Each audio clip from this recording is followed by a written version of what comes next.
2024 সালের আগস্ট মাসের 9 তারিখ মধ্যরাতে আরজিকর হাসপাতালের সেমিনার হলে এক চিকিৎসক পড়ুয়ার, যিনি মিডিয়াতে অভয়া বা তিলোত্তমা নামে উল্লেখিত হন, ধর্ষণ ও খুনের পর থেকে যে ঝড় পশ্চিমবঙ্গের বুকের উপর দিয়ে বয়ে চলেছিল, 2025 সালের 20 জানুয়ারি মধ্য দুপুরে শিয়ালদাহ আদালত চত্বরে বিচারক অনির্বাণ দাসের রায়ের পর তা এক দীর্ঘশ্বাসে পরিণত হল।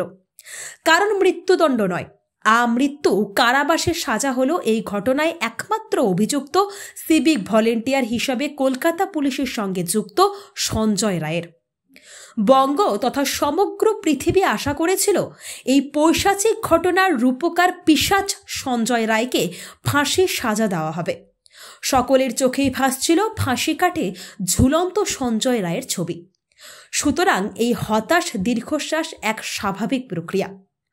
অভয়া বা তিলোত্তমার মা বাবা থেকে রাজ্য সরকারও এখন ব্যস্ত এক নতুন লড়াইতে, কিভাবে এই রায় বদলে মৃত্যুদণ্ডে পর্যবসিত করা যায়। সাধারণ মানুষও তাকিয়ে আছে সেই দিকে। অতএব মিডিয়াও এখন ব্যস্ত এই রায়ের মূল্যায়নে। কিন্তু এই দীর্ঘশ্বাসে চাপা পড়ে যাচ্ছে অনেক প্রশ্ন, যে প্রশ্নে তোলপাড় হয়েছিল বঙ্গ তথা সমগ্র বিশ্ব। সুরক্ষিত এক সরকারি হাসপাতালের অন্দরমহলে, বলতে গেলে তার গর্ভগৃহে, একাকী একজন বহিরাগতের পক্ষে এই দুষ্কর্ম কিভাবে সম্ভব হলো? হাসপাতাল কর্তৃপক্ষ এই ঘটনাকে আত্মহত্যা বলে চালানোর চেষ্টা করলেন কেন? কেন পুলিশকে জানানো হলো অনেক দেরিতে? পুলিশ ঘটনা জানার পরেও এফআইআর করতে দেরি করলো কেন? কেন পোস্টমর্টমের পর তড়িঘড়ি দেহ পুড়িয়ে দেওয়া হলো? কলকাতা পুলিশ কি তদন্তের মুখোশ পরে তথ্য বিলাপে প্রক্রিয়া চালাচ্ছিল?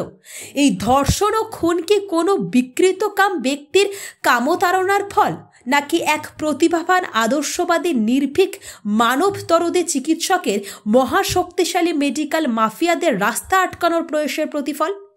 কলকাতা পুলিশের অপতদন্তের পর আদালতের নির্দেশে তদন্তভার সিবিআইয়ের হাতে যাওয়ার পর যে সৎ ও সুষ্ঠু তদন্তের আশা জেগেছিল, সিবিআই তার কতখানি বাস্তবায়িত করে উঠতে পেরেছে? মামলার রায়ে সিবিআইয়ের যে অদক্ষতার কথা স্পষ্টভাবে লেখা হয়েছে, তা কি সিবিআইয়ের স্বাভাবিক অদক্ষতা, নাকি ইচ্ছাকৃত অদক্ষতা? রায়ের ছত্রে ছত্রে তদন্তের যে গাফিলতির কথা উচ্চ কণ্ঠে বলা হয়েছে, তা কি কিছু অদক্ষ অনুপযুক্ত অলস কর্মীর অমনোযোগ মাত্র, নাকি এই ঘটনায় নেপথ্য নিয়ন্ত্রক পর্দার আড়ালে থাকা সেই মহাশক্তি ব্যক্তি বা ব্যক্তিবর্গের নির্দেশ? একদা আত্মবিশ্বাসী সঞ্জয় রায়ের আজকের ভেঙে পড়া আর্তনাদ, আমাকে ফাঁসানো হয়েছে, ঠিক কোন দিকে অঙ্গুলি নির্দেশ করছে? প্রশ্নের পর প্রশ্ন, তারপর আরও প্রশ্ন। কিন্তু এখন সব চাপা পড়ে গেছে দোষী সঞ্জয় রায়ের ফাঁসি না হওয়ার গণদুঃখে। একটা ক্ষীণ কণ্ঠ শোনা যাচ্ছে যে সঞ্জয় রায়ের ফাঁসি সবচেয়ে বেশি করে চেয়েছিল তারা, যারা পর্দার আড়াল থেকে সব নিয়ন্ত্রণ করছে, যারা সঞ্জয়কে ফাঁসিয়েছে বা যাদের আশ্বাসে সঞ্জয় তাদের আড়াল করতে গিয়ে ফেঁসে গেছে।